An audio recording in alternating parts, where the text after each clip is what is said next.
ما كان محمد أبا أحد من رجالكم ولكن رسول الله وخاتم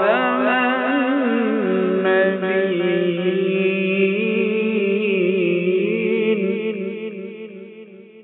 وكان الله بكل شيء عليما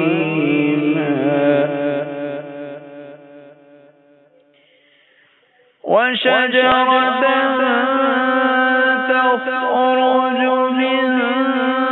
طور سيناء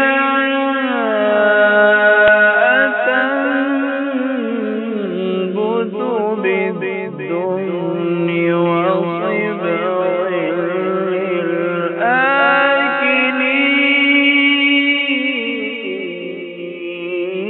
للآكلين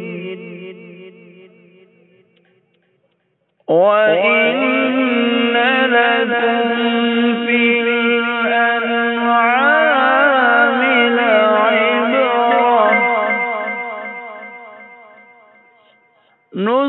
نسقيكم مما في بطونها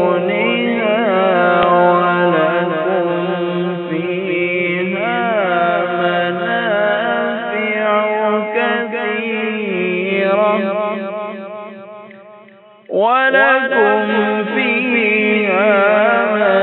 منافع كثيرة ومنها تأكلون وعليها وعلى الفلك تحملون